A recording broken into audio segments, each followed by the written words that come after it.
Top of the morning, motherfuckers. It's Monkey Man here. I got a question for you. Like the dollar bill? Or even better, the $2 bill. Would you like to earn those dollar bills by doing morally ambiguous contracts for big cement?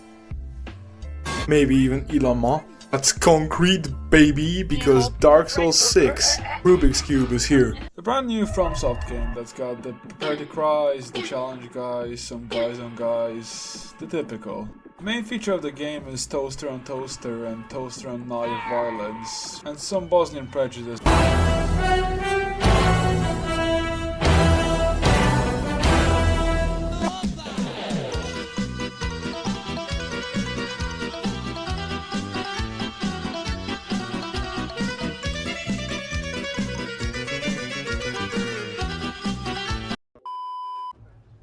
Chocolate chip.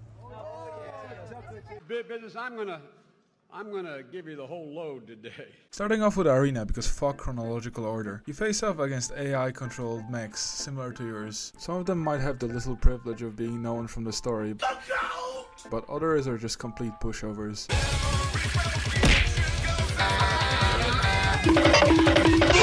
Arena is very good to do alongside the main story since it unlocks some cool emblems and money for your upgrades. Overall, it's a very fun boss rush mode, but I wouldn't recommend it as the main bite of the game. It's got cool ideas alright, with some of your comms being hacked or unique dialogue from story characters, but it never goes further than that. You see mech, you absolutely fucking curve stomp it like that one part in The Sopranos. I've been working with the government, right, Tom?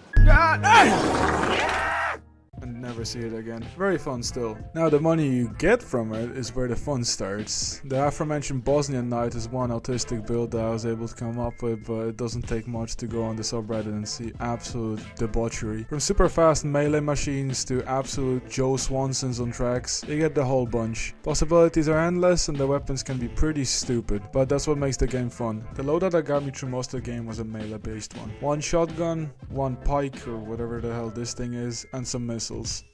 You essentially play the long game, breaking the enemy's defenses down until you come in for that sweet uppercut until you put them on their ass. Very fun stuff, and without any creative juice I just call it my guy. My guy got me through most of the game waiting for a sweet uppercut so I can see the enemy's teeth flying up to the stratosphere. Another build I made was the Bosnian Knight, which mainly relied on 2 miniguns and a shit ton of missiles, along with the dirty kick, which is the staple of any build in that game.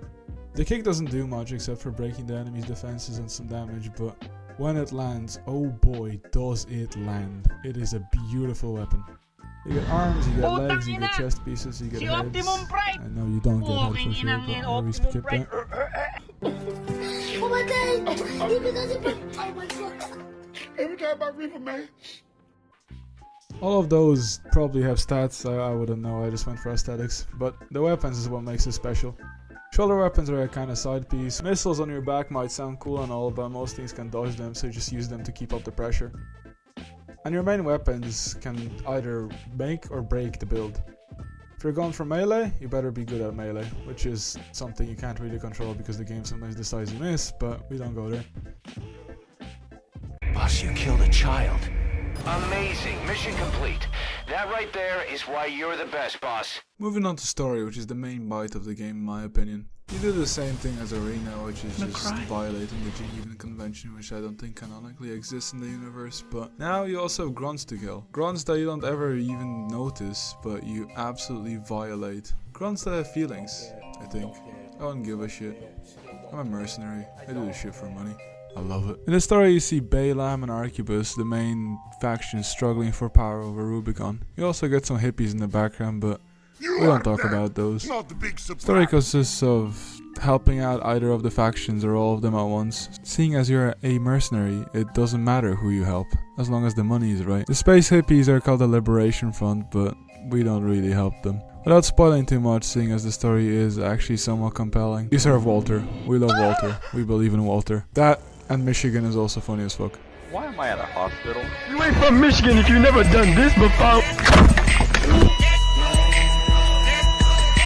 That doesn't make sense to someone who hasn't played the game, but oh well. In your quest to maximize profits while minimalizing your moral input, you do a little trolling, and through said trolling you can determine the fate of Rubicon. However, who gives a shit? As long as the money adds up, the builds are funny, you know, that's all that matters. Oh yeah, you also get Nest, but I think it might be best if we don't talk about Nest